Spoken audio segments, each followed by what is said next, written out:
Fala, craque, o podcast que entra em campo com quem fez e faz história no futebol. Eu sou o Sérgio do Bocage, sempre ao lado do meu amigo, companheiro, documentarista Carlos Cola. E hoje aqui no Estúdio Decola, a gente recebe um jogador que fez história no glorioso Botafogo. Além de Zagallo, só ele conquistou títulos como técnico e como jogador. Carlos Roberto, satisfação grande recebê-lo. O que o Botafogo representa para você? Satisfação grande de estar aqui, obrigado pelo convite, Bocage, Carlos. Botafogo foi tudo na minha vida desportiva, né? Foi onde eu comecei, desde escolinha, né? E aí fui galgando ali, tinha as categorias infanto-juvenil, juvenil, aspirantes, entendeu? Apesar que todas essas categorias eu não joguei muito tempo, porque com 15 anos eu já assinei um contrato profissional, que era um contrato, aquele famoso contrato de gaveta, isso, né? E aí fui jogando, né, nessas categorias infanto-juvenil, juvenil, umas 3 partidas no aspirante, até que tive uma oportunidade ainda tinha acabado de fazer 18 anos, no time principal do Botafogo, início na Taça Guanabara. Taça Guanabara essa que era um campeonato à parte, né? Eram 22 jogos também, como o Campeonato Carioca. E aí tive uma atuação muito boa, ganhamos do América, que era um time muito bom, marcando o Edu, que foi um dos... Você marcando o Edu? Marcando o Eduzinho. E Eduzinho era muito difícil, foi um dos jogadores mais difíceis, né, de ser marcados, né? Entendeu? E aí não saí mais, aí não voltei mais para as categorias de base e permaneci ali no profissional. Carlos, é um prazer receber você aqui, é uma satisfação enorme. Mas eu queria conhecer um pouquinho da tua história lá atrás. Seu sonho de criança era ser jogador de futebol? E você era Botafogo? Sim, sim. Minha família toda vascaína. E eu era botafoguense e gostava do Botafogo justamente porque era o time que cedia jogadores para a seleção, que tinha um Garrincha, Didi, Quarentinha, Amarildo, Zagallo, Nilton Santos. E eu saía de Madureira, eu morava em Madureira, fui criado em Madureira, nascido em Engenho de Dentro, mas... eu me criei mesmo em Madureira. E a gente saía de Madureira, pegava o trem, pegava o ônibus e entrava lá em General Severiano para ver aqueles craques todos de graça, entendeu? Então, 2 vezes por semana, eu ia para lá para ver, juntamente com meus amigos, para ver aqueles craques todos. Hoje, você não pode ver treino, ninguém entra, ninguém vê, ninguém sabe de nada. E tinha essa coisa. Então, justamente isso.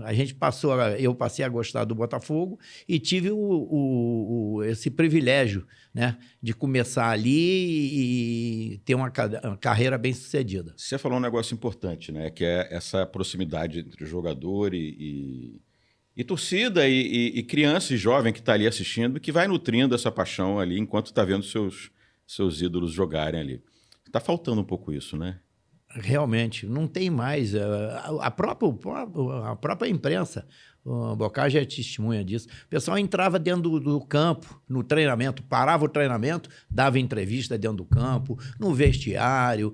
Não tem mais nada disso, entendeu? Não tem aproximação, é uma dificuldade danada de falar com os jogadores. Cada jogador tem 2, 3 assessores, é uma dificuldade danada. E o público, os torcedores ficam sem saber as notícias que realmente interessam, né, para o grande público, para o torcedor de uma forma geral. Eu vou voltar ainda no tempo de novo. Você diz que ia General Severiano ver os jogadores que eram seus ídolos, né? Como é que era esse relacionamento com eles? E deles com vocês? Quem era o mais legal? Quem atendia? Olha, era uma coisa tão boa que é o seguinte, a gente ainda servia, a gente ia assistir o treinamento e aí, quando terminava o coletivo, porque era 2 vezes por semana, ainda tinha coletivo. E o coletivo, e depois na minha época também, eles que foram a referência para nós, no coletivo era disputa de posição ainda, entendeu? Então, além da gente jogar vários jogos, o Botafogo jogava muitos jogos, ainda tinha os coletivos que eram desgastantes, porque tinha que continuar mantendo a posição ali no próprio coletivo. E quando terminava o treinamento, a gente ficava atrás do gol, de gandula, pegando as bolas pros caras, né? Entendeu? Então, muitos deles até já conheciam a gente. Tá pegando a bola, depois vou te dar um Guaraná, isso aqui, dá a bola mais rápido pra... Quem era teu ídolo nessa época? Quem é que você ia atrás? Assim, você falava, não, vou atrás daquele ali, vou dar a bola para aquele ali. Olha, todos eles o time do Botafogo era muito bom, mas os jogadores que eu prestava mais atenção eram os jogadores que jogavam para o time. E foram os jogadores que depois até me deram determinadas instruções, orientação no que diz respeito a jogar. Você quer jogar no Botafogo, menino? Ó, joga simples, fácil, que aqui tem um pessoal lá na frente que resolve. Então, você vai jogar aqui no meio, só não errar, que era Ayrton, Povil e Pampolini. Eram os jogadores que jogavam. O meio-campo do Botafogo era Pampolini e Didi. Ayrton, Povil e Didi. Então, era assim, Ayrton, Povil e Gerson. Então, sempre esses jogadores que não erravam. Então, o importante, dentro de um time cheio de jogadores de seleção, que depois, graças a Deus, também fui para a seleção, é justamente isso, é não errar. Então, a gente vê, até lamenta hoje, né? A técnica que está baixa, fundamentos, os jogadores errando muito, passes curtos, passes médios. Você falou um negócio importante, né? Você está falando desse negócio de passe, que vocês jogavam muito. Hoje em dia fala-se tanto, né, de jogar muito, de treinar um pouco menos para não ter o estresse muscular. Na tua época era diferente, né? Não existia nada disso. Olha, era uma coisa... Poupar nem pensar. Quando o Zagallo fala assim, vou te poupar, a mim não. Pô, todo mundo queria jogar. Em cada posição tinha 3, 4 jogadores prontos para jogar. Eu jogava, por exemplo, só para te dar um exemplo, as outras posições também, mas na minha posição, jogava eu e Gerson na suplência, né? Porque no fundo eram considerados titulares também, era só ter oportunidade para jogar. Ney Conceição e Afonsinho. Tinha Nossa. O Fifi, um jogador que depois não fez sucesso, mas veio para substituir o Didi. E veio do Atlético Mineiro. Tinha outros jogadores. No meio campo tinham 12, 13 jogadores para jogar, na época, 2 posições, né? E tem mais, só continuando aqui nesse... Né? Eu sei que eu estou te interrompendo aqui. É que está me despertando umas coisas. Você falou uma coisa que eu não posso esquecer, do Gerson. O Gerson era do Flamengo e foi para o Botafogo. Você estava no Botafogo nessa época? Como foi o burburinho dessa negociação? Eu estava subindo da escolinha para o Infanto Juvenil. E aí foi que o Gerson, a história que a gente sabe, que a gente ficou sabendo, é que quando o Gerson teve lá um atrito lá com os diretores do Flamengo, talvez o presidente, e o presidente chegou e falou para ele, vou botar seu passe à venda, então põe que vai vir. Não vai vir tão cedo não, porque é 150 mil. 150 mil na época era como se fosse 150 milhões hoje, não sei, talvez. E aí... Era o Gerson. E o Gerson encontrou com o Quarentinha, né? E o Quarentinha levou o Gerson lá, escondido, mas levou lá na sede, falou lá com o diretor, aí é 150. Pegaram um cheque, fizeram um cheque e levaram lá no Flamengo. Vem cá, não falou isso aqui, aqui tá aquilo. Aí, e o Gerson já estava treinando já no Botafogo. Entendeu? E foi realmente uma grande aquisição que o Botafogo teve, que o Gerson jogava muito, sempre jogou muito, é um cara que dominava ali no meio campo. Bom, posso voltar então? Vamos lá. A gente estava falando da preparação atual e da preparação antiga, né? Antigamente vocês jogavam num campo duro, com uma chuteira... cheio de prego. Que não era o ideal, que não são as chuteiras tecnológicas de hoje. A bola era diferente. Bola diferente. Deformava. Sim. Pesada. Treinavam quantas horas por dia? Olha, sem brincadeira. Desde cedo, né, quando a gente era escolinha disso, aquilo, é um treinamento assim de começar às 7h30 da manhã e terminar meio-dia. Nós treinávamos no campo do Nova América, que era o campo do Ademar Bebiano. E hoje... que é o dono lá da fábrica Nova América. E o próprio time do Botafogo, quando o campo lá de General Severiano ficava muito ruim, eles iam treinar lá também. E tinha essa interação, né, do time de cima com as categorias de base, com a escolinha, para você ver. Então, por isso que se tornaram a nossa referência esses jogadores. Agora, eram muitos jogos. O Botafogo só tinha uma camisa, né, oficial, que era preta e branca, listrada, e nós íamos para excursão. E, para fugir da lei do CND, que era 48, 72 horas. Então jogava hoje com a camisa do Botafogo. No dia seguinte jogava com a camisa azul de treino, porque aí a cota era maior disso aqui. E nós, jogadores, nós queríamos, porque a gente queria jogar. E com o bicho dobrado no dia seguinte. Só que depois dormia quantas vezes dormíamos em banco de aeroporto, não tinha essa recuperação que tem hoje, não tinha essa preparação, o uniforme todo pesado, a meia era de lã, o Botafogo tinha uma meia preta, depois que veio a cinza, mas tinha uma meia preta que era de lã, entendeu? De lã, que era sinônimo de que ia proteger mais. Não protegia nada, pelo contrário, esquentava mais. Botafogo sempre foi muito supersticioso. Quantas vezes a gente jogava com... que os jogos no Maracanã, aspirante era 1h15 e o profissional 3h15. Depois passou para 1h30 e 3h30. E olha o seguinte, o Botafogo no verão jogava com camisa de manga comprida, porque ficou muito tempo sem perder e, olha, não pode tirar a camisa de manga comprida. E meia de lã. E meia de lã, aquela meia preta. Até que depois veio a meia cinza, que aliviou um pouco mais, entendeu? E ainda tinha os suportes, a sunga por baixo, que era aquela... como é? A sunga big, que era fazia propaganda de um macaco. Então, tem várias fotos. O Garrincha, então, usava, até hoje o Garrincha usava ela até por fora do calção. Mas era uma dificuldade danada, justamente isso. Muitas viagens, muitos jogos. Nós jogávamos 70, 80 jogos, eu nem sei se mais, hein? E tinha tanta contusão assim, não? Não tinha tanta contusão assim. Hoje, eu acho que é o seguinte, o futebol... Nós tínhamos um treinador, um preparador físico e treinador de goleiro estava começando em um médico. Hoje tem 30, 40 numa comissão, então todo mundo tem que justificar o que tem que fazer. Eu acho que é o seguinte, nós temos bons treinadores, mas temos muito treinador banana. Banana que eu digo é o seguinte, é que o craque do teu time, chega um fisiologista, não sou nada contra a fisiologia, pelo contrário, tudo é legal para o futebol, melhorou. Agora, chegava no jogador, o jogador ali está com... Parece que vai estar para ter uma contusão. E tira o jogador do time. Mas na nossa época, você está sentindo alguma coisa? Uma dorzinha aqui que não é nada. Pô, você quando jogava bola, isso aqui, você não sentia. Rapaz, é muita... Olha, é muita... Eu acho que é legal.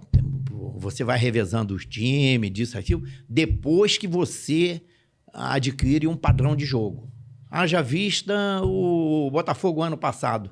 O Luiz Castro, treinador do Botafogo, ficou 14 meses naquela expectativa de que a qualquer momento o clube ia mandar embora. Uhum. Até que chegou lá os jogadores mais experientes, Carli, Gatito e outros mais experientes, chegaram, mister, troca de time toda hora, como é que vai adquirir um entendimento, um entrosamento, um padrão de jogo?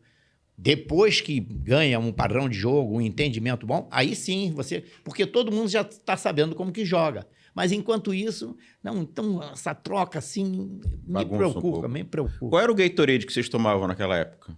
Gatorade era... Por isso que tem aquela coisa assim, chupou laranja com quem? Então, era a laranja que vinha assim e botava um pouquinho de sal na laranja, que é o natural, né? Uhum. Né? O Gatorade não é meio sódio, salgado, né? Aqui tem um sódio. Então, aquilo ali, que é o natural. É o natural. Vocês chupavam laranja com sal.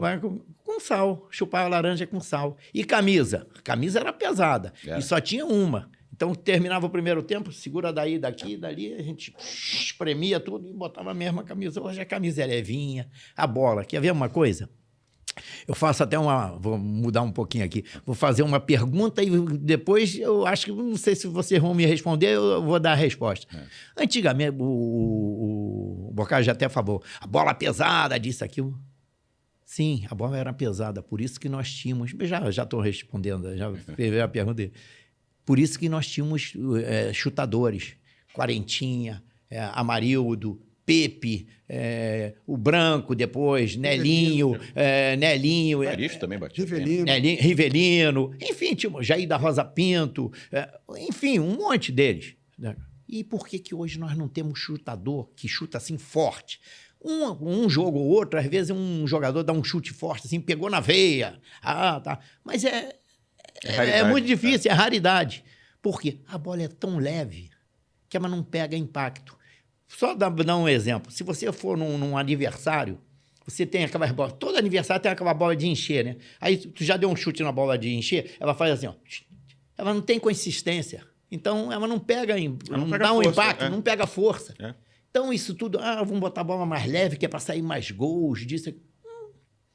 Ficou até coisa, porque antigamente a bola ia no gol, Parece o goleiro bola voava, de fazia leite, ponte. né? Hoje o goleiro só soca a bola para um lado, para o O outro. goleiro hoje não segura, né? Não segura mais a bola, porque a bola parece que vem... A Jabulani, lembra da Jabulani? Começou lá na África do Sul. Você completou 442 jogos com a camisa do Botafogo. Imaginava que chegaria a essa marca? Você é o quarto jogador com mais jogos. 442, isso só no profissional. Porque você imagina que, assim, se computasse... Porque a gente já jogava. O Botafogo foi o primeiro clube a ter uma escolinha de futebol. Oficial do Botafogo. Jogava pelo Botafogo, escolinha. Depois, infanto-juvenil, juvenil, aspirante.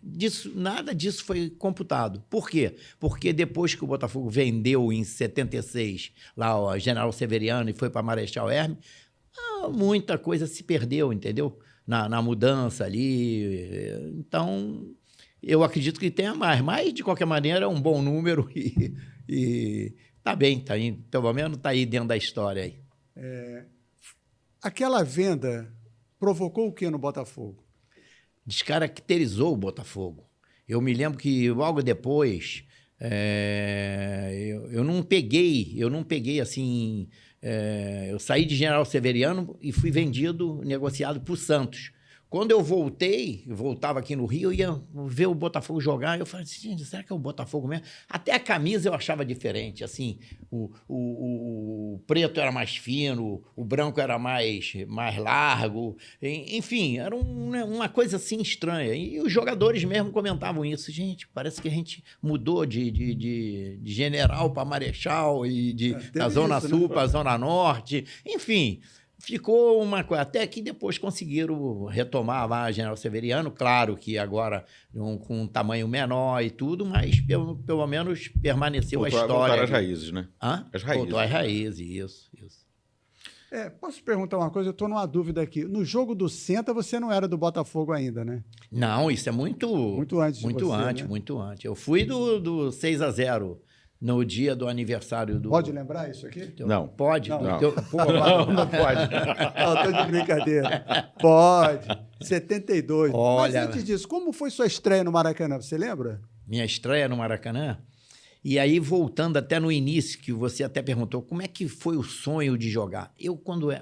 Isso aí eu até falo, quando eu vou falar assim com jogadores jovens, com criança e tudo que tem, que eu acho que na vida é o sonho, se você sonhar, e aquilo acontece. Eu sonhava em ser jogador de futebol, e eu me imaginava um dia subindo a escada do Maracanã para entrar em campo, né? E aquilo tudo... Então, tinha eu morava conforme eu falei, em Madureira, e minha madrinha morava em Engenho de Dentro. E a casa dela era assim, da rua, tinha uma escada, que coisa. E eu subia aquilo ali, eu subia, correndo assim, e eu me imaginava, nossa, estou entrando no Maraca, tá. E a primeira vez que eu entrei no Maracanã, nesse jogo de aspirante, eu lembrei daquilo, eu falei, gente, eu sonhei isso. Você se imaginou naquela escadaria. Entendeu? Então, olha, então o sonhar é bem válido. E quando foi? Isso foi em 66. E jogou bem? 66. Joguei até fora da minha posição, porque estava faltando os jogadores machucados, sem contrato, aí fui pela ponta-direita que voltava, porque eu jogava mais no meio campo. Mas aí joguei meio tempo, depois é que entrou um jogador que era da posição e tudo, mas foi uma estreia legal. Ganhamos até de 1-0 do Bangu. E me lembro tinha até um timaço também nessa época. O time do Bangu o aspirante também bom. E foi um sucesso com os amigos?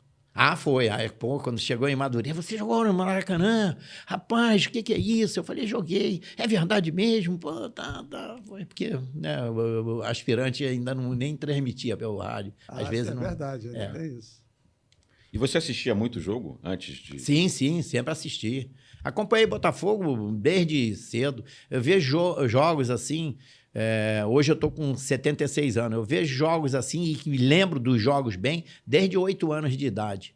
Acompanhei aquele jogo do Botafogo, ganhou de 6-2 do Flamengo, do Fluminense, com 5 gols do Paulinho Valentim. Paulinho Valentim e um do Garrincha. Vi aquele jogo na TV Tupi com José Maria Escassa. O Garrincha com Ari Barroso Cagaita. Pô, era Rui Viotti. Pô, me lembro dessa. O Garrincha você não jogou com ele, mas você viu ele treinar. Muito. Via ele jogar, claro, mas você via ele treinar. O treinamento do Garrincha era como ele jogava? O Garrincha, na verdade, ele, pelo que eu vi lá, assim, depois da Copa de 62, todos são sabedores dos problemas que tinha de joelho. Então, era muito poupado, entendeu? Muito poupado. Agora, treinava, estava sempre lá treinando e tudo, mas poupavam ele, porque o joelho muito arrebentado e tudo, e tomava aquelas injeções de infiltração, que aquilo ali não foi fácil para ele, não. Então, vamos lá, antes de falar de seleção brasileira. Dos jogos que você lembra, claro que lembra desse de 72. Contra o Flamengo? 6-0. Sim. Olha, eu acho que é o seguinte... Como é que aquele placar foi construído? Olha, o placar foi construído que é o seguinte, era um final de ano, final de temporada. O Botafogo vinha de uma temporada, eu acho que nós estávamos com mais de 80 jogos. E o grupo estava cansado, a gente estava muito cansado. E em 71 também, eu me lembro que até tinha o campeonato de 71, que a gente perdeu para o Fluminense, e eram 3 turnos. A gente ganhou o primeiro, ganhou o segundo disparado. E aí a federação se juntou com os clubes, chamou todos os clubes e queria já dar... não vamos fazer o terceiro turno, não, vamos fazer uma outra coisa, uma competição, ou libera os clubes até para excursão. O único que não quis foi o Botafogo. E nós, jogadores, nós estávamos cansados. Mas tudo bem, foi lá.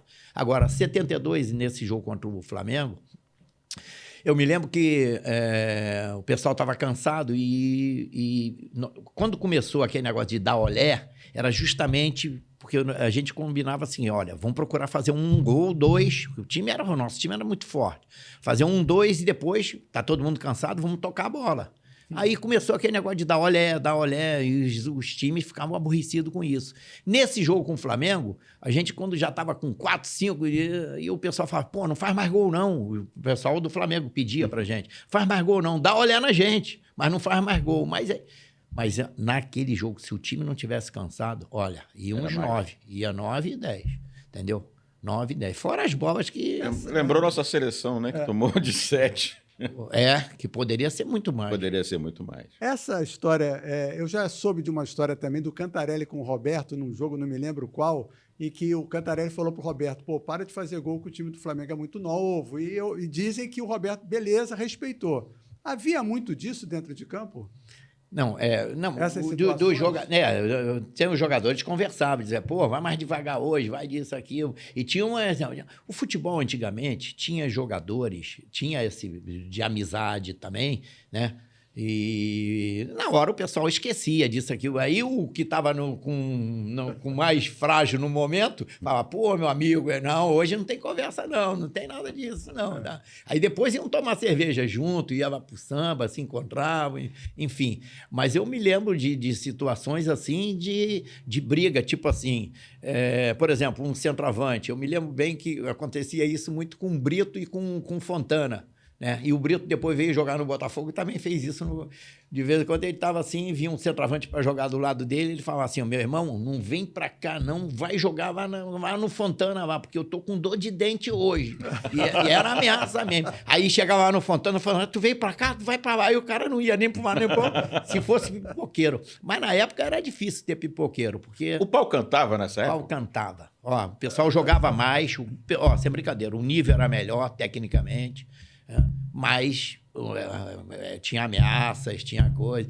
Por isso que para jogador antigamente, jogador, isso não é medroso. Isso é um zagueiro cara que vai batia, né? Zagueiro batia, tinha que bater, porque tinha aquele estigma de que zagueiro se não batesse, não servia.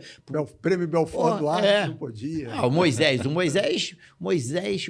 batia demais, batia com bola, sem bola, disso aqui. Mas o Moisés tinha sempre uma saída, o Moisés era muito muito inteligente, assim, para sair de situações. Então, quando ele foi expulso, ele falou, o zagueiro que se preza não ganha o Belfort Duarte. Aí ele inventou isso aí, mas ele queria ganhar o Belfort Duarte. Você ameaçou alguém alguma vez? Não precisava nada disso. Não, ameaçar não, mas... aliás, eu nunca fui um jogador, assim, de marcar e dar pancada, entendeu? Porque eu sou de uma época, assim, desde de pelada, eu não é só o ex-jogador, o cara que jogou, que entende de futebol, não. Um bom peladeiro, eu respeito, eu gosto de conversar com um bom peladeiro, entendeu? O cara que jogou, disse aquilo. Agora, o cara que nunca não sabe nem que a bola é redonda, não. Aí falam mais besteira de tudo. Agora... É sempre isso, de você chegar... Eu sou da época que, por exemplo, se o cara te desse uma pancada, me deu uma pancada, eu queria dar um drible nele, entendeu? O cara me dava uma caneta, eu queria descontar a caneta. E não, hoje não. O cara faz uma graça, perdeu, o futebol brasileiro perdeu muito isso. O cara dá um drible, dá isso aqui, desmoralizou. Pô, futebol é isso. Entendeu? Acabaram com a beleza do futebol, com essa mania de perseguir o cara que tem talento para driblar. Aliás, nosso futebol se perdeu e está se perdendo muito nisso. Descaracterizado, entendeu? Perdemos a nossa essência. Jogador, dificilmente você vê um jogador que saiba driblar. Pô, perdemos isso. Lá na base, sabe o que tem na base? O garoto começa a driblar. Ô, garoto, passa a bola, pode driblar. Isso aqui, falta para lá. É punido. O cara é driblando. Porque a gente tinha... Você faz um contra-ataque ou um ataque 4 contra 4.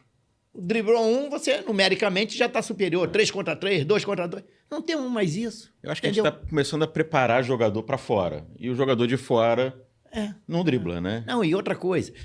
vamos acompanhar as coisas modernas, o futebol moderno, a organização do futebol europeu. A gente foi entrando nessa. Campo, tamanho de campo, dimensão mínima e máxima. Agora padronizada, a FIFA padronizou. A FIFA sempre teve essa preocupação do Brasil não disparar com 5 campeonatos mundiais e fazer 6, 7, entendeu? Você sempre teve essa coisa para manter uma coisa acesa, uma rivalidade, um equilíbrio. Então, a gente foi se perdendo nisso, de ir copiando tudo deles. Aí, agora, o tamanho é um só, padronizado, padrão. Né? Agora tivemos na Copa América, diminuíram mais ainda. Então, os caras... Como é que os caras querem gol? Isso aqui, se fechando. Então, isso tudo a gente foi entrando nessa, entendeu? Treinamento, ninguém, o cara não chuta no gol. Aí a gente fica com tristeza a ver quanto tempo. Aí o Rafinha fez o gol agora, né? Há 1 ano, 2 anos que não faz um gol de falta. Como é que pode uma coisa dessa? O Roberto Dinamite e o Zico batiam 500, 600, 1.000 faltas por dia, por semana. Entendeu? E, gente, como é que pode isso? E jogavam, e não tinha essa preparação toda. Como é que... Tem alguma coisa que está errada aí, a gente copiando muito... Outro dia o Cola lembrou, no Brasil e Jamaica. Foi Jamaica na Copa América? Não. Costa Rica. Costa Rica, isso. Que o árbitro pediu punição para o Vinícius Júnior, que estava driblando muito. O técnico da Costa Rica. O técnico pediu que o árbitro... Sim. Olha que coisa absurda. Não dá. Quem foi campeão de 71? Teve falta no lance? Teve falta. Olha, teve a falta. Essa falta, olha, essa falta... Lula empurrou? O Lula empurrou, e o Lula empurrou, e o Flávio centroavante, minuano, empurrou o Brito. Isso aí você vê quando um treinador é bom e é inteligente. O treinador do Fluminense era o Zagallo, em 71. O treinador da seleção brasileira em 70, o Zagallo.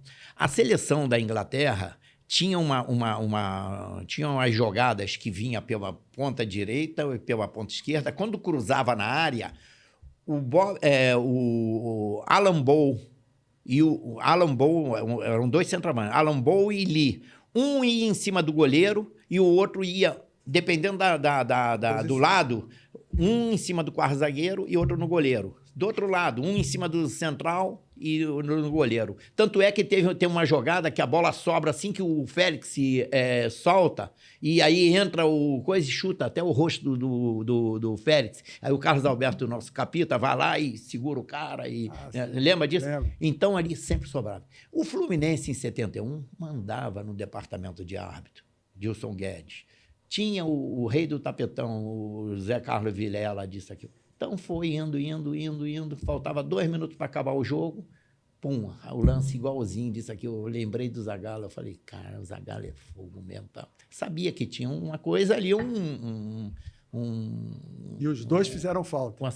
Fizeram falta e a bola sobrou pro Lula. O Carlos Alberto tinha saído, né? Tinha saído, machucado no primeiro tempo. Entrou o Moura, que já não jogava há muito tempo, que era muito bom jogador. E a bola sobrou pro Lula e fez o gol. Aí o pior que foi o Marçal, né? Que ainda saiu vibrando, o juiz.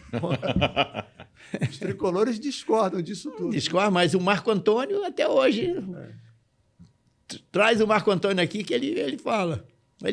Ele fala sempre que fez a falta. E ri pra burro. Você falou do Capita, agora em 2024 ele faria 80 anos.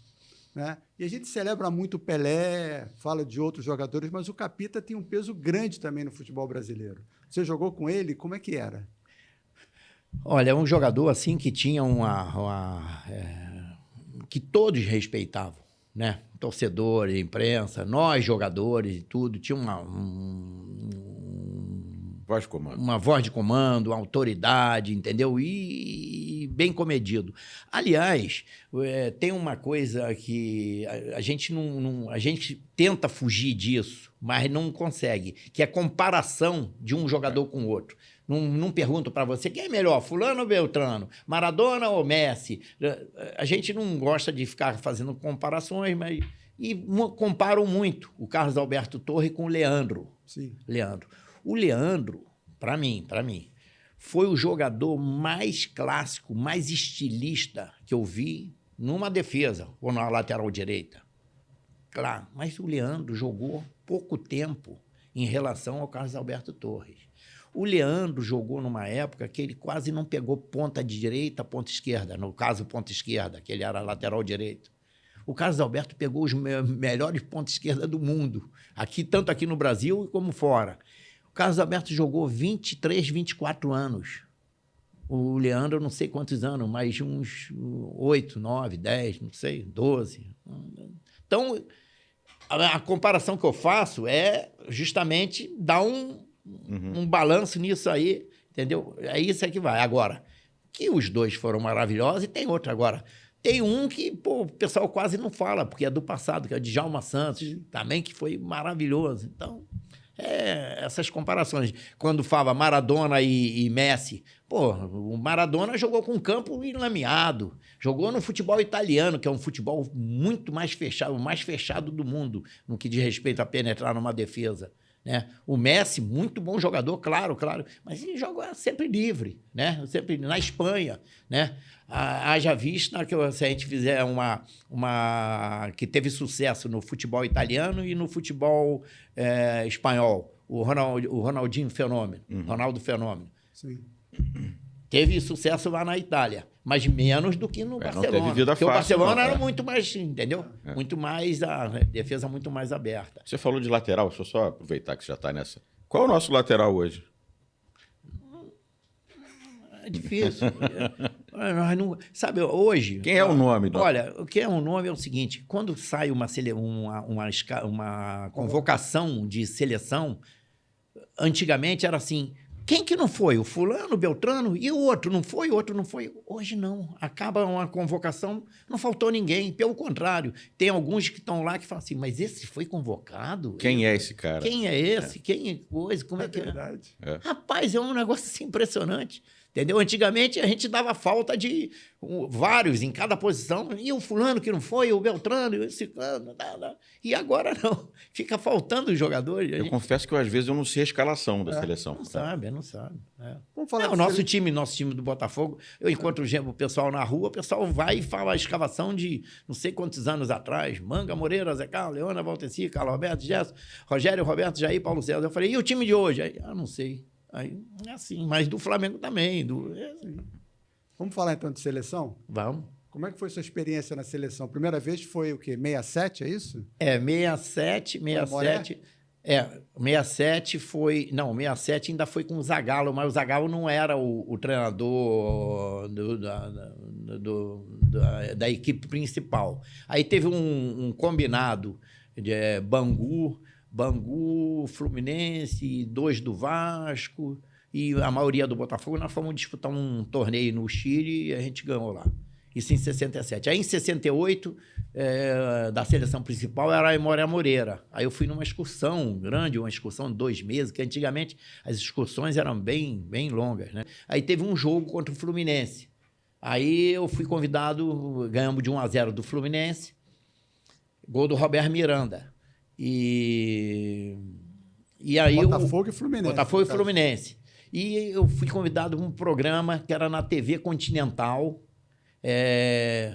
Facite no Esporte, que era patrocinado pela Facite, que era do Gunnar Gorso, que era dirigente do Flamengo. Sim. E aí Sueco, eu fui, né? Sueco, isso. E aí eu fui na mesa, tinha João Saldanha, Armando Nogueira, Nelson Rodrigues, Carlos Marconde, Sandro Moreira. Enfim, era Seleção. Tinha uma seleção, a nata do rádio esportivo. E o programa já tinha quase que acabado, eu me tirei aquela lapelazinha já tinha entregue assim. E aí, no final, o Nelson Rodrigues chegou e falou: eu quero fazer uma última pergunta para o Carlos Roberto. Aí eu já tinha tirado o microfone, aí estava aqui o Sandro Moreira, me deu aquele microfone de mão para responder a ele e tudo, né? Aí ele falou assim, eu vou até tentar imitar o Nelson Rodrigues, como que ele fala, né? O Nelson Rodrigues fala assim, aí ele: ô Carlos Roberto, eu queria te fazer a última pergunta. Ele não falava assim mesmo? Eu quero fazer a última pergunta. O gol do Roberto Miranda estava em offside ou não? Estava em impedimento ou não? Aí me deixou aquela... Aí eu falei, seu Nelson, o Botafogo tem perdido nessas situações também. Às vezes o juiz erra disso, aqui. Eu acho que o Roberto estava um pouquinho adiantado. E, o Saldanha de lá falou: você não pode falar uma coisa dessa, não estava impedimento nada, disso, daquilo, disso. Na mesma hora botaram o videotape. Na época, o videotape. Nossa. Botaram o videotape, o Roberto, assim, 3, 4 metros na frente. Aí todo mundo: João, rapaz, ele ficou assim me olhando. E o seguinte, todo comentário, ele como comentarista dos jogos, os jogadores, elogiava muito o time do Botafogo. Os jogadores que ele elogiava mais era eu e Paulo César Caju. Rapaz, ficou aquela bronca, né, agora ele aborrecido lá. 15 dias depois, acabou o ano, e 15 dias depois, quem é o treinador da seleção? João Saldanha. Logo na primeira entrevista, ele falou: vou convocar minhas feras. E eu já não estava mais. Que eu era convocado por um treinador paulista. Maldita pergunta. Ele tá te olhando aí, ó. Olha ele aí. E aí nunca mais voltou para a seleção? Não, voltei. Engraçado. Foi honesto e foi cortado. Não, não cheguei no México, não. Não, foi honesto. Fui honesto. E sincero, né? Sim. Mas aí aconteceu que é o seguinte... na Copa de 70, eram 22 jogadores, né? Hoje são 23, né? Com 3 goleiros. Mas eram 22 e aí foi cortado. Teve um jogador lá da zaga que foi cortado e continuou lá ainda. Continuou. E quem foi para a zaga saiu Joel. O Joel, parece que foi... Não, ficou lá. Não ia jogar e estava lá. Aí foi para a quarta zaga o Piazza, que era o titular do meio-campo, da cabeça de área. Foi para a quarta zaga e ficou o Clodoaldo. O Clodoaldo ficou sem um substituto, um reserva. E aí, no final, eu com meu terno já pronto aqui, o Zagallo ligava sempre para General Severiano: Carlos Roberto tá treinando, tá sem contusão, vai viajar amanhã, depois. E eu toda hora naquela coisa, vou viajar a qualquer momento. E acabou que foi indo, na hora de fazer a lista final, lá dos 22, eles resolveram colocar 3 goleiros. Entendeu? 3 goleiros. Aí ficou o Félix, o Ado e o Leão, né? E também teve uns negócios que é o seguinte: dizem lá, alguns jogadores depois do Botafogo falaram: não foi só por causa disso, não. Foi que, senão, Botafogo ficaria com um jogador a mais do que do Santos. Aí teve uns mexidas lá ali. Já passou. Mas falam também que o Edu teria vaga naquele time, né? O Edu jogava muito. O Edu foi um dos maiores pontos de esquerda que eu vi na minha vida. Não, o Edu do América. O O Edu também. Coimbra, O Edu que estava lá, o ponto de esquerda, muito Sim, bom. também. E o Eduzinho também. Olha, na lista dos 40 que ficaram, ficou eu, Edu, Dirceu Lopes, Ademir da Guia, Zé Carlos do Cruzeiro, meio campo. Quem mais? Vários. Só aí já era uma outra seleção. Porra, Deixa eu te pedir para chegar só mais um pouquinho para perto. Isso, por causa do microfone. Então você guarda a mágoa do Saldanha? Não. Passou. Claro, a gente fiquei aborrecido alguns anos, não foi fácil, não. Mas, de qualquer maneira, depois vai passando. Porque aquela foi uma das maiores seleções que a gente sim. Nós tivemos seleções maravilhosas. A de 58, que eu vi também bem garoto, mas vi bem, de 58, maravilhosa. A de 82 foi maravilhosa, foi uma pena não ter ganho, mas foi uma seleção que dá gosto, dá orgulho de nós brasileiros de ver uma seleção.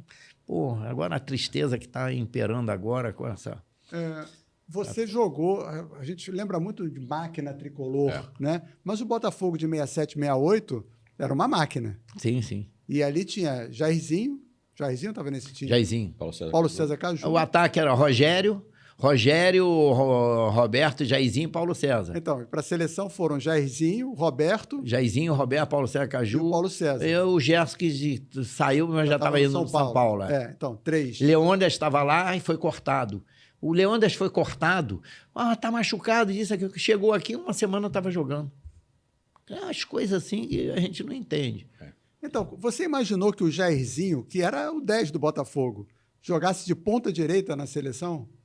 Não, o Jairzinho começou como ponta direita. No Botafogo ele começou como ponta direita. No juvenil, no profissional também chegou a jogar. Logo que o Garrincha parou de jogar, ele começou a jogar ali pela ponta direita. Mas ele tinha um ímpeto grande e de vez em quando saía da ponta direita e ia para o meio. Então, todos os treinadores sabiam que ele poderia... Né? Porque o Rogério depois foi o ponta direita. O Rogério ponta direita. Bailarino. E o Rogério, por incrível que pareça, começou como ponta de lança. Entendeu? Começou como ponta de lança. Depois é que foi para ponta direita. Rogério Bailarino foi um do... Depois, sem brincadeira, depois do Garrincha, para driblar, era chamado de bailarino, ventilador, que ele driblava com... Você jogou com o Pelé? Joguei com o Pelé só contra. A favor. Seleção antes da convocação? Não. Só jogamos um jogo juntos, jogamos meio tempo na despedida dele lá em New Jersey, Cosmo e Santos. Ele jogou o primeiro tempo pelo Cosmo e o segundo tempo ele jogou pelo Santos. Aí nós jogamos juntos ali, só. Você já estava pelo Santos. E depois da Copa, aí você até perguntou, eu não respondi. Depois da Copa, se eu tinha voltado à seleção, eu voltei à seleção logo depois, em 70. 2, 3 meses depois, teve um jogo amistoso no Chile, contra o Chile. O Brasil ganhou de 5-1. E eu estava para jogar, eu e Gerson no meio campo. E naquela época nós treinávamos, assim, um dia antes, a gente no Estádio Nacional de Santiago, e o campo estava bem molhado, e a gente treinava de tênis. E estava eu e Paulo César Caju batendo pênalti assim, um pro outro, brincando, né? Do pênalti. Eu abri a perna assim, abri a virilha, pum, não deu para jogar, aí jogou o Ney Conceição. E o time ganhou primeiro tempo 1-0, jogo duro, depois foi 5-1. Posso perguntar? Fiquei curioso. Paulo César Caju, ele, numa graduação dos craques do futebol brasileiro, ele entraria onde? Dos famosos de hoje, tipo Ronaldinho Gaúcho, Neymar... ele está na prateleira de cima. Ele está lá em cima. Também. Paulo César... Porque ele foi um cara que ficou marcado por ser contestador, né? Foi embora para a França e tal. Sim. Mas ele entra onde nessa escala aí de jogadores brasileiros? Onde é que você o colocaria? Não, eu na prateleira mais alta, entendeu? Então, eu jogava bem pelo lado esquerdo do campo e jogava também bem no meio campo, entendeu? Foi muito bom jogador, muita velocidade, muita técnica. O Paulo César tinha uma coisa diferente de todos os outros jogadores. Aliás, só vi 2 jogadores assim, Paulo César Caju e Dirceu Lopes, que tinha as 2 valências físicas, ou seja, normalmente a gente é mais forte, assim, a parte aeróbica ou anaeróbica, velocidade ou resistência.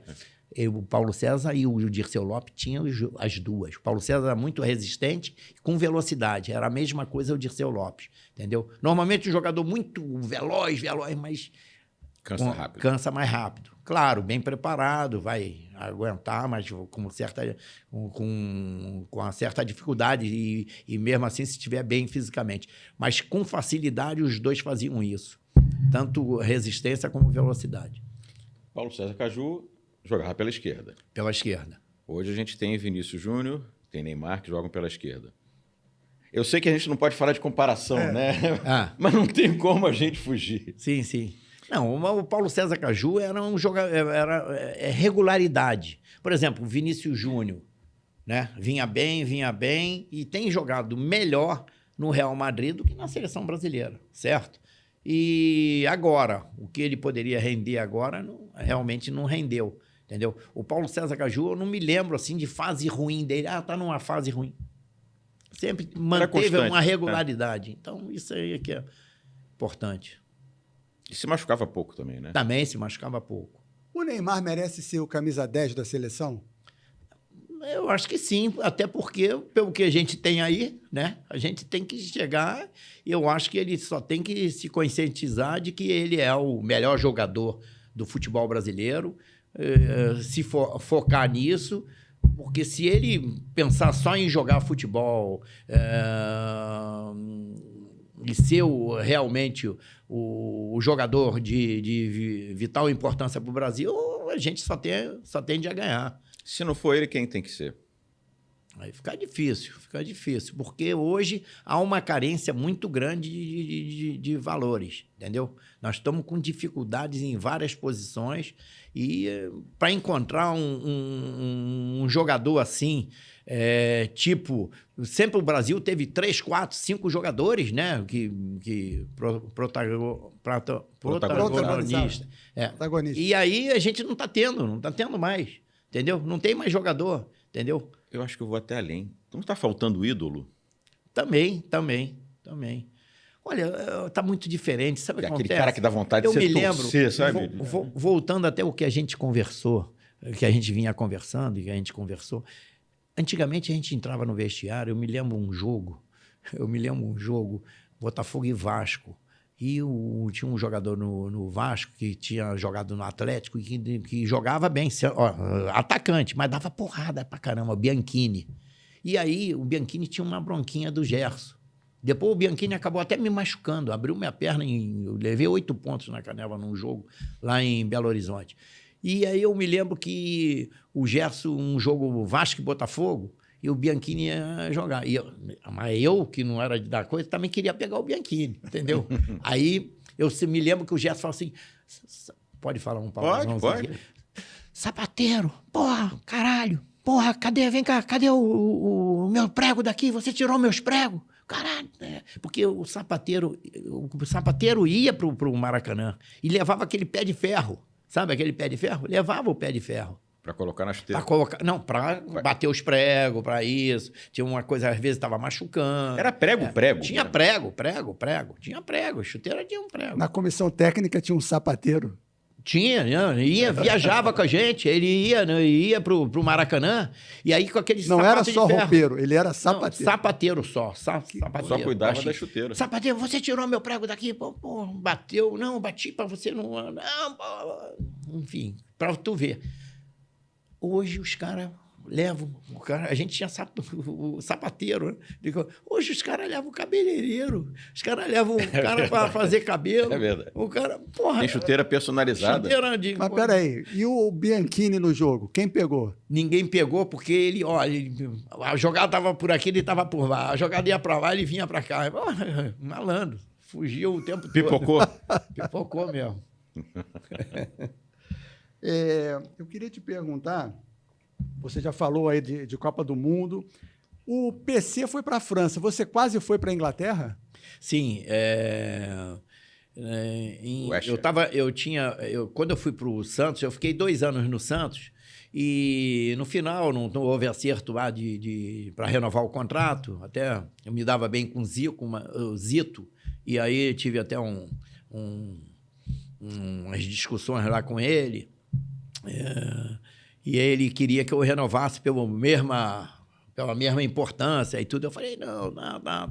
E aí ele não gostou uma hora, porque eu fiquei sabendo lá que ele, tipo assim, eu falei para ele uma coisa que era duro para ele. Eu falei, pô, Zito, você, gosta de mim, me elogia, disso, daquilo, agora tu quer me dar a mesma coisa. Você sabe que eu vou em todas as bolas, vou em dividida disso aqui. Como é que eu vou jogar sem contrato? Ele queria que eu jogasse sem contrato.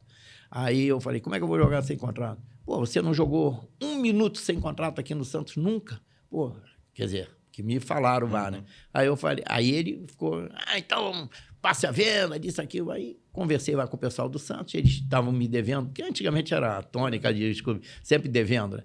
Devendo lá de coisa, eu botei mais um dinheirinho e comprei o meu passe. Aí, semana seguinte, aluguei para o Atlético Paranaense. Estava no Atlético Paranaense, aí, contrato de 1 ano, eu já estava com 6, 7 meses, apareceu a oportunidade para ir para a Inglaterra. Só que o Atlético ainda não era... O Atlético Paranaense não era conhecido, assim, lá no exterior, né? E aí, eu, conversando com o pessoal aqui no Rio, aí o Chirol falou assim, pô, Carlos Alberto, por que tu não vem para o Fluminense? Aí eu fiz um acerto lá com o Atlético Paranaense, vim para o Fluminense, e aí ficou aquela expectativa de ir para a Inglaterra, que era a janela no final do ano. Aí fiz um contrato com o Fluminense de 7 meses, e aí, quando chegou no final, acabou que não surgiu. Eles contrataram um outro jogador lá e acabou aí não indo. Aí eu fui para o Bangu. Aí o Bangu também foi bom. E o Fluminense foi fundado por ingleses, então mal ou bem você acabou... O Bangu de 80. Bangu era um time bom. O Bangu foi a volta... Castor já tocava... Não, então, a volta do Castor foi no finalzinho de 79, foi quando eu cheguei lá, a volta que eu saí do Fluminense, acertei com o Bangu. E aí ele fez um time, né, um time assim, com alguns jogadores da base e a maioria jogadores mais experientes. Então tinha Tobias no gol, Moisés, Marco Antônio, Toninho Baiano, eu, Ademir Vicente, Pedro Rocha, Rubens Feijão, Luizão. Era um time, Aranha, enfim, era um time de peso. Aí foi indo, aí deu uma subida ali, mas foi legal. Vamos falar de Castor? Não, fala do Castor. Porque 10 e Moisés juntos, eu imagino que era essa concentração, né? Mas a concentração era muito boa. O pessoal sempre... Concentração, o que você vai fazer na história. Concentração? Concentração, você vai jogar um carteado, disso, aquilo. E o Castor era tão coisa que ele chegava com uma mala de dinheiro assim e falava assim, olha, toma aqui, ó, para você, para você, para você, para você. Isso aí para vocês não gastarem o dinheiro de vocês, entendeu? Vocês vão perder aqui, se perder, mas perde o meu dinheiro. Tá? E eu não jogava, nunca joguei carta, nada. Na concentração não gostei. Aí eu falei, ele ficou me olhando assim, você joga? Eu falei assim, eu jogo dominó. Ele falou, então toma também. Muito legal. Mas ele era um paizão também, né? Sim. Olha, eu trabalhei no Bom Sucesso, que foi o início da minha carreira como treinador, com Luizinho Drummond, trabalhei com Carlinho Maracanã, trabalhei com o Castor, e um pouquinho assim, que eu não trabalhei, mas eu visitava sempre, e a sala, o escritório dele, quando ele estava no Botafogo, Emil Pinheiro, era ainda no Mourisco, na sede do Mourisco. Todos eles... Pô, combinava com você uma coisa, ele falou, não, então o contrato está assinado. Não quero saber do contrato. Tá tudo certo. Vale escrito. Vale o que está escrito. E outra coisa, todos eles, principalmente, a primeira experiência foi com o Castor. Primeiro salário, vem sempre um dinheiro a mais. Entendeu? Vem sempre um dinheiro a mais. Ele falou, pô, doutor, o senhor me deu um pouquinho a mais. Eu dei, como é que eu me enganei assim? Não, fica para você. Aí tinha uns malandros que às vezes não entregavam, aí no mês seguinte, aquela mesma quantia vinha faltando. Aí o cara ainda ia lá, ainda tinha cara de pau de chegar. Doutor, tá faltando aqui. Ele falou, não, acho que mês passado eu te dei, mas já conheci o cara. Era testando. Era um teste que ele fazia. Você estava lá quando ele deu um tiro na trave? Tava, Marco Antônio, nós chegamos, Marco Antônio quase sempre chegava atrasado, né? Aí nesse dia o Marco Antônio chegou muito cedo, aí não tinha ninguém, o Marco Antônio pegou uma bola, foi lá para baixo lá do gol, e aonde tinha uma sombrinha assim, da rede ali, da trave, ele botou uma bola atrás e ficou dormindo lá. Aí o pessoal falando... Cadê? Tá todo mundo aí, só tá faltando o Marco Antônio. Aí falaram para ele, não, doutor, ele tá lá no gol, lá, tá dormindo. Ah, vou acordar esse filho da mãe. Aí pegou a coisa e mas não deu nele, não, deu assim Deu na trave mesmo. Porra, não sei, porra. Acho que ele era mirolha, hein? Mirolha, ele tinha uma portaria boa. Você tomou alguma dura dele alguma vez? Não. Inclusive, depois é que o Moisés assumiu como capitão. Eu era até o capitão do time. 79, finalzinho de 79, quando eu cheguei. 80, 81. Aí depois o Moisés é que ficou. E a grande mentira do Moisés? Ah, o Moisés tem um monte dela. Ainda mais quando ele era de pescador. De pescador, ele tem um monte. E tu não lembra? Lembro de todas. E tem alguma que pode contar, não? Tem umas pesadas, assim. Ele mergulhava, né? Foi quando os jogadores criaram, né? Os jogadores do Vasco e do Botafogo, né, tinham uma amizade maior. Então, aí foi criada a Segunda-feira Sem Lei. Segunda-feira Sem Lei, porque todo time que jogava sábado, domingo, tinha sempre a segunda-feira que era folga. Então, segunda sem lei. Aí ia todos os times, disso, aquilo, nada. Aí, de vez em quando, tinha uma... Briga sobre futebol não existia nenhuma. A briga era assim, de vez em quando, uma namorada de um, de outro. Que não era namorada, era Maria Chuteira, né? Aí o cara lá com ciúme. Pô, rapaz, tá com ciúme de Maria Chuteira? Pô, caralho, o papo é esse. Mas o Moisés contava um monte de história lá. E a história dele, do pescador, que ele sempre aproveitava para dar um mergulho, que ele era bom pescador e bom mergulhador. E uma vez, a gente lá nessa segunda sem lei, e ele subiu assim, disse aquilo, ai, tô apavorado. Aí tirou a máscara, tirou tudo. O que foi? Não, tem um povo viado aqui embaixo. Aí, povo viado. Ele falou, eu fiquei no paredão e ele veio, e não é que ele me deu uma palmeada. História de pescador. Me deu uma palmeada. Eu tive que subir correndo. Quer dizer, ele aqui... E o Dé? Dé também. O Dé já era o Aranha naquela época? O Dé sempre aprontando. Eu me lembro que teve uma pré-eleição do Elba de Pádua Lima, que, aliás, foi um dos grandes treinadores que eu conheci, que eu tive o prazer de trabalhar. E o Tim estava fazendo uma pré-eleição, e o Castor estava olhando, né?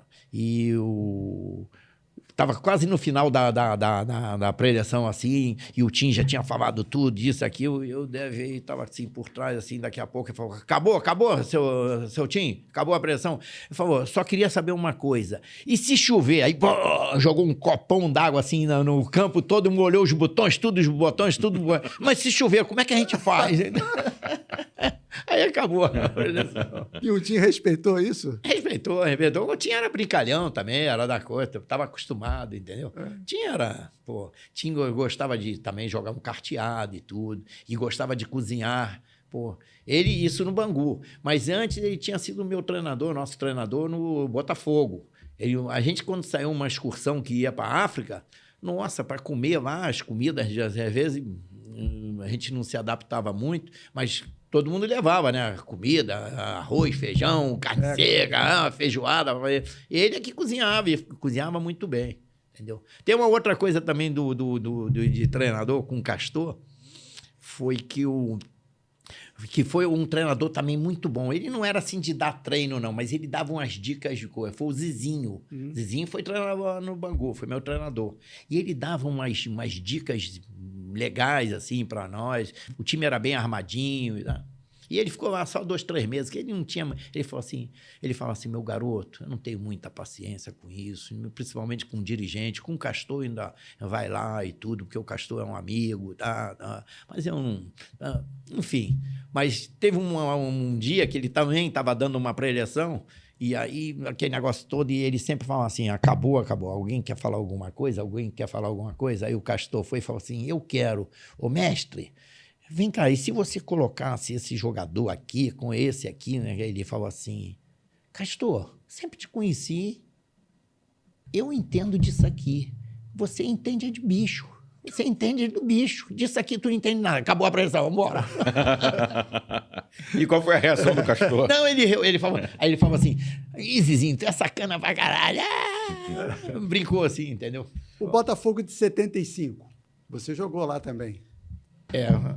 Tinha um time bom, mas... Marinho Bruxa. Marinho, O Marinho já veio desde 73, 72, 73. Tinha um time bom, entendeu? Time bom.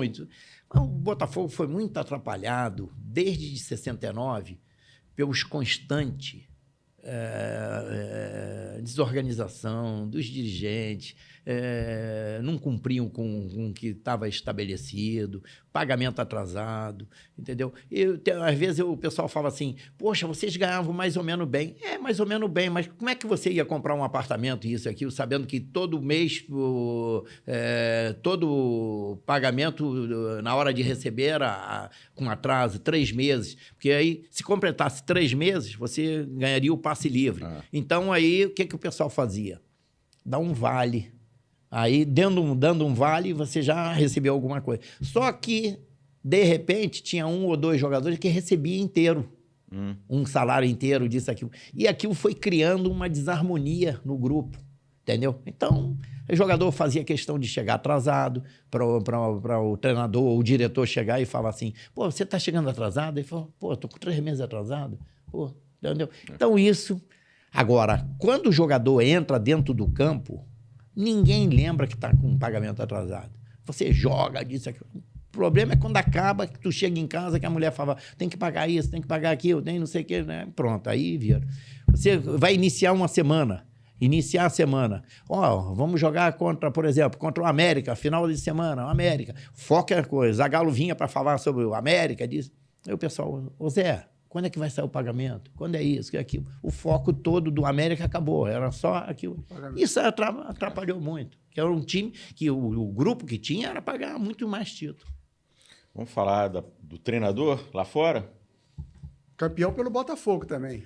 Em 2006, Tive essa felicidade. A primeira você foi lá para fora. Fiquei 24 anos e meio trabalhando. Arábia Saudita, Catar, Emirados Árabes, Tailândia... né? E ficava 3 anos num lugar, depois ia para outro país. Então, foram... Essa vida numa cultura completamente diferente. O que você viu de diferente, assim, que você acha curioso?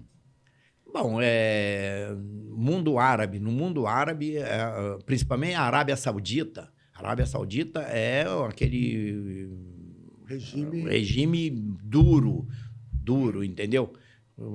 São... do Islã, né? Do islamismo. E agora, você vai no Catar, já é mais brando. Você vai para o Emirados Árabes, muito mais, entendeu? A mulher pode botar o rosto do lado de fora, assim, entendeu? Na rua, né? Agora vai para uma casa, assim, alguma coisa fechada, entendeu? Mas na Arábia, nada de bebida alcoólica, sair na rua, as mulheres... Tem o chamado polícia religiosa, que tem mais força lá, são os mutawa. Então, eles vão lá com varinha e dão varada, e arriscado a ser preso e deportado, entendeu? Isso mesmo que não seja de muçulmano, lá. Pra não... Você foi para lá casado? Eu fui casado, Eu, mulher e 2 filhas. Sua esposa, ela tinha que usar, suas filhas tinham que usar tudo. Burca, todo mundo, e toda coberta. Na Arábia Saudita não aparece nada, deu tudo fechado. E nos jogos? Você viu situações assim, diferentes do que via aqui? Relacionamento de técnico com jogador, com dirigente, tratamento, né? Com dirigente, como é que era? Olha, sempre foi... Te respeitavam? Sim. O futebol brasileiro sempre foi muito respeitado, e os treinadores também. Agora, em todo lugar do mundo, não adianta, tem sempre os dirigentes que acham que também entendem, que querem... ele tem uma opinião e ele quer dar a opinião, e se você bobear, você entra naquela... Então, tá sempre ali com aquele coisa, não tá satisfeito... É só me mandar embora. Então, tu tem que se impor, que senão, se deixar, os caras daqui a pouco estão escalando o teu time, entendeu? É uma dificuldade danada. Você brigou com algum príncipe ou sheik? Hã? Brigou com algum príncipe ou sheik? Eu briguei num time que nós, no time da capital, Riad, que eu fui para lá, eu fui para um time pequeno, em 85. Esse time, o que acontecia na Arábia era que os dois times que subiam para a primeira divisão, automaticamente caía. 20 anos ocorria isso. E eu fui para um time desse. E aí esse time tirou em 4º lugar. Aí o segundo ano, a gente tirou em 5º lugar. Não, primeiro ano em 4º lugar. O segundo ano em 3º, o 4º ano em 5º e o terceiro ano em 5º e o 4º ano em 6º. Aí você diz, pô, mas eu tinha que melhorar, só que o nosso time melhorou, mas aí começou a jogar mais, entendeu? O nosso time era fechadinho, jogava assim um futebol mecânico. Aí eu vou te dizer como que é esse mecânico. E aí, depois que começou a botar a bola no chão, jogar a brasileira, disso, daquilo, também dava chance. Então, a gente conseguia ganhar e empatar com os grandes. Mas quando jogava contra um time da mesma força ou menor, a gente ou empatava ou até perdia. Por quê? Porque aí achava que era, né, superior. E o mecânico que eu digo era o seguinte, eu tinha 2 laterais que eram, assim, fracos tecnicamente, mas fortes fisicamente. E aí, o goleiro que a gente tinha era o goleiro melhor da Arábia Saudita, da seleção, Abdallah Daya. E eu falava Daya, e o campo ainda era de tartan, a maioria de tartan. E tinha alguns estádios que já estavam com grama, né, dos times grandes, da capital e das cidades maiores. Então, eu falava, não dá a bola para o Sheban, não dá assim, ela quicando, dá ela rolando. E aí chegava no Sheban e falei, ó, domina, bota pra direita e diagonal lá no Khalid Daya, que era o irmão do Abdallah Daya. E aí esse cabeceava e entrava o Zeben, que era o ponta direita aqui, entrava em facão. Pô, eu jogava assim. Mecânico, e do outro lado a mesma coisa. É tudo assim. Daqui, dali, tudo assim. Entendeu? Aí, e tinha jogadores dos times grandes. Era quase um futebol de montão, né? Jogadores de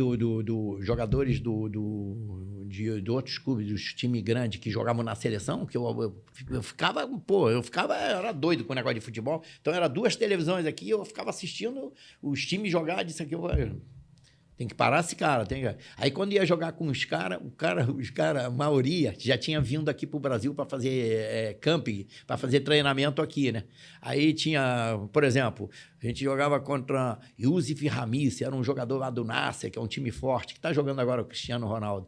Aí eu falei, aí te pegava o Saúde, era um jogador assim pequenininho, tinha uma condição física boa. Você não precisa pegar na bola, mas não deixa ele pegar na bola. Aí, onde ele ia, o cara ia. Aí esse Uzi chegou no coisa.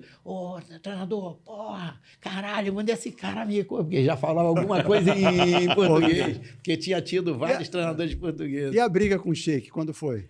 Essa com o Sheik foi nesse clube Shabab, que aí tinha o meu intérprete, era um palestino, mas que falava espanhol. E ele, empregado lá desse sheik, do príncipe, a Arábia Saudita é príncipe, na Emirados é que é sheik. Aí ele fala assim, olha, vai com calma lá na reunião, disso, aquilo. Aí eu fui, não, vai o meu preparador físico, vai o treinador aqui de goleiro, tem o Pernambuco, que está até hoje lá, que é o fisioterapeuta. Então, aí já chegou na reunião, esse príncipe Khalid, ele chegou e falou assim, coach, eu queria te falar uma coisa que é o seguinte, no meu time, o Aolid não joga, pá! Assim, já começou a reunião, assim, no meu time, aí eu...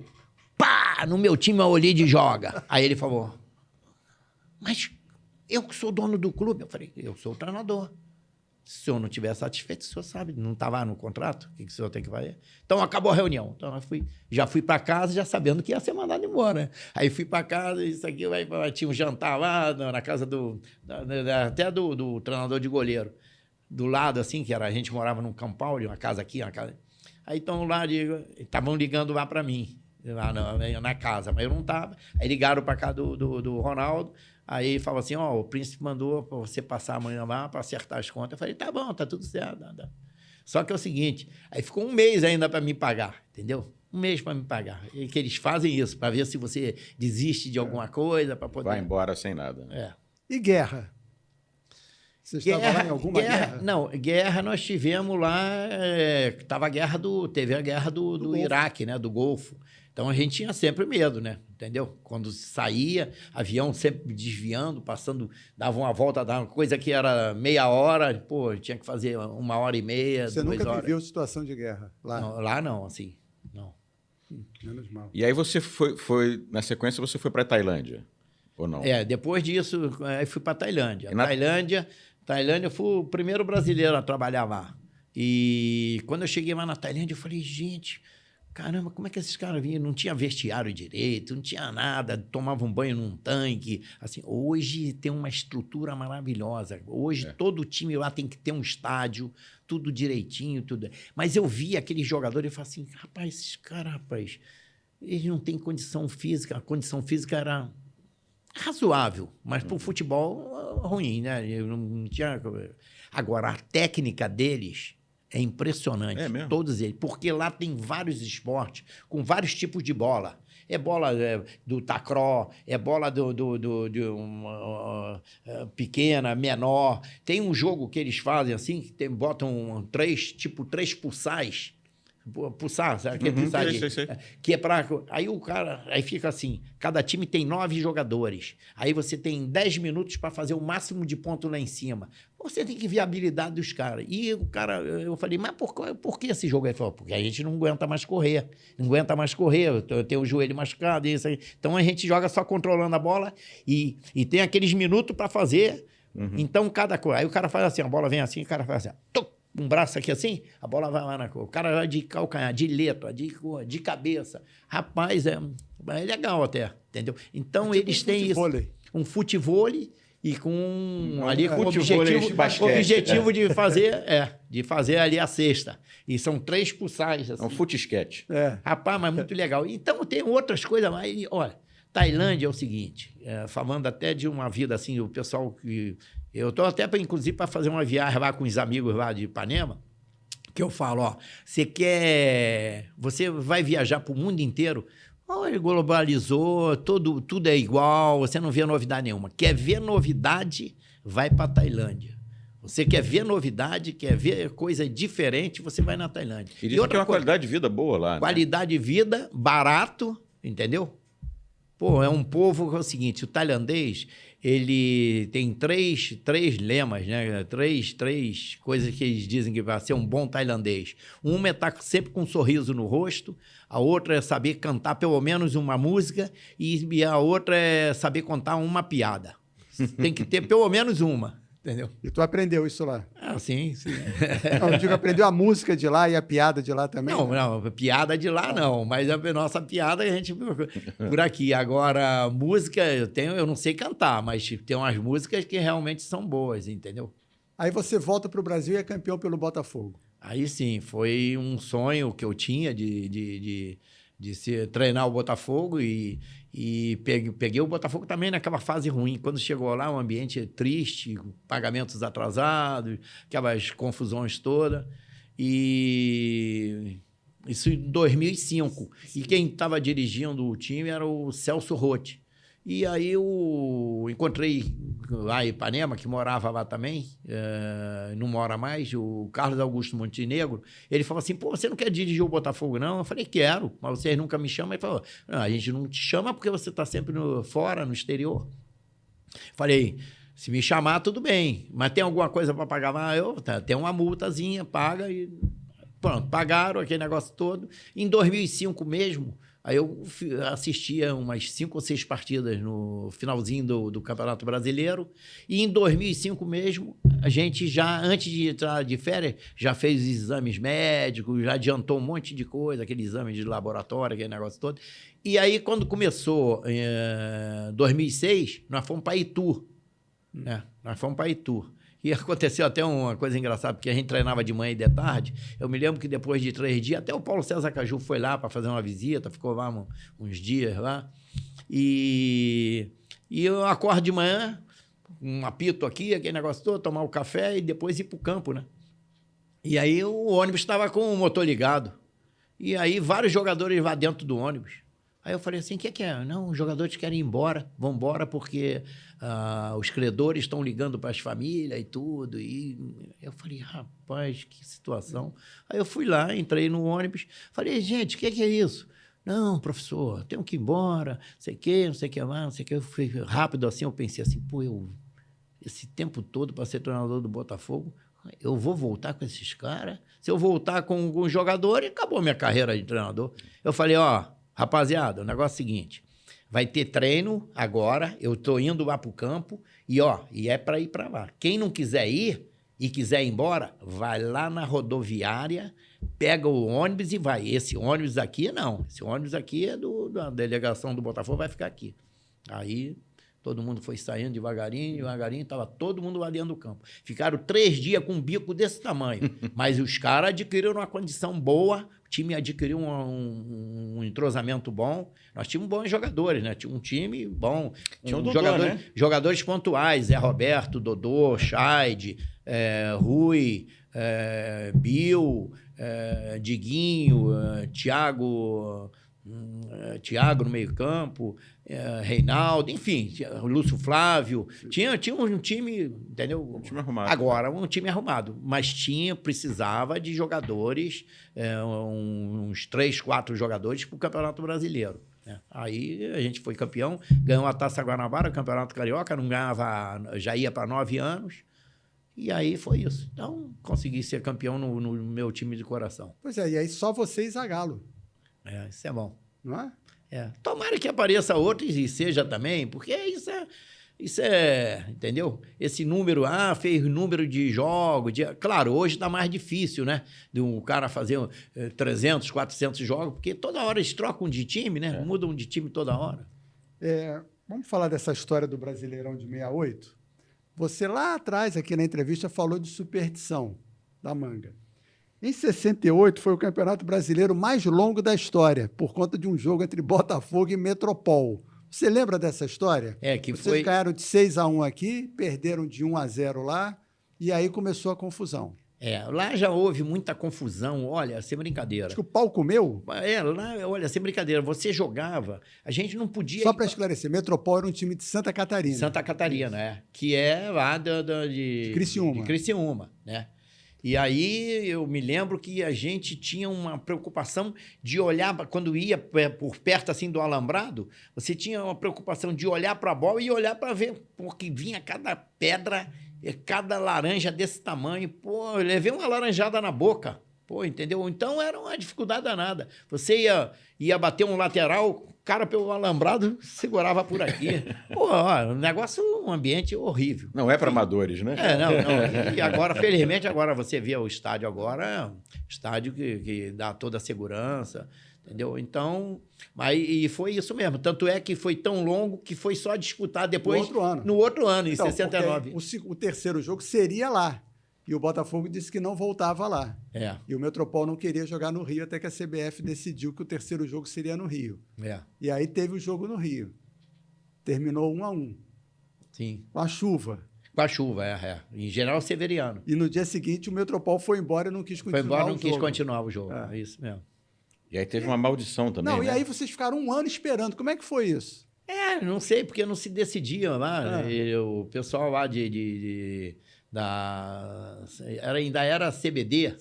CBD não se decidia, foi indo lá, demorou, até que daqui a pouco veio, o Metropol não quer jogar e, consequentemente, o Botafogo que é o classificado, aí fomos para a final com Fortaleza. E foram campeões. Mas antes do Metropol... Antes do Metropol, né? Teve o Cruzeiro, um timaço, pô. Jogar contra o Cruzeiro e ganhar do Cruzeiro não era fácil. Então, aí a gente chega na história. Que diz a história que houve uma maldição. Você lembra dessa história? Eles sempre falavam isso. Vão ficar muito tempo sem ganhar. A maldição era: sofrerás até o dia em que serás salvo por alguém que tenha a ver com o Metropol. Essa era a maldição. E aí foi, 20 anos depois, o 89, o Paulinho Criciúma. Olha só. Que era nascido lá, sobrinho de Zezinho Rocha, que era jogador do Metropol. Olha só. E sabe quem jogava no Metropol nessa época também? E, aliás, quando ele veio para o Rio, quem jogava era o Carbone. O Carbone era um jogador emprestado para lá, ele era do São Paulo e foi emprestado por... E o Carbone dava muita pancada. Eu falei, meu irmão, como é que pode, rapaz? Você só joga dando pancada. Não demorou muito, ele foi para o Internacional e do Internacional veio para o Botafogo. Quando ele chegou no Botafogo, ele meio sem graça, né, gente? Ó, aqui é toque de bola, de jogar, e você sabe jogar. Aí ele começou a jogar e tudo. De vez em quando esquecia, dava umas porradinhas também. Então, diante disso, você acredita em superstição no futebol? Quem é botafoguense? Pô, tem que acreditar. Olha, a gente estava treinando, eu estava treinando, por exemplo, estava treinando em General Severiano. Daqui a pouco entrava o roupeiro dentro do campo correndo. Carlos Alberto, pô, tu tem que ir lá no vestiário para desvirar o teu sapato. Aí eu falei, mas quem falou isso? O Carlito Rocha. Ah, ele estava olhando lá. Aí você tem que ir lá. Eu falei, desvira para mim. Ele falou, não, ele falou que tem que ser você. Eu tinha que ir lá desvirar. Aí passavam uns 2, 3 dias, daqui a pouco, o Jairzinho saindo. O que foi? Jair foi lá, foi o quê? Ele, não, a camisa está do lado avesso. Era tudo superstição, assim. O negócio de cortina lá. O Botafogo ia jogar, a cortina tinha que ficar arrumada de um jeito lá que o Carlito Rocha gostava. E você a gente ia sair, ia para o ônibus, aí ia para o ônibus assim, ele falou, garoto, tomou a gemada? Ih, seu Carlito, não tomei a gemada, não. Ah, volta lá para tomar a gemada e tudo. A gemada com rapadura. Aí a gente ia lá para tomar a gemada. Aí chegava o outro, ele ia passando assim. Aí ele falou, e a capela está ali, uma capelinha que tinha, nossa, que a santa dele, Nossa Senhora da Conceição, para rezar. E o Valtenci já ia para o ônibus, ele, já rezou? Não. Ah, seu Carlito, não. Ele tinha que rezar. Tudo. Ele ficava até o pessoal ir para a concentração.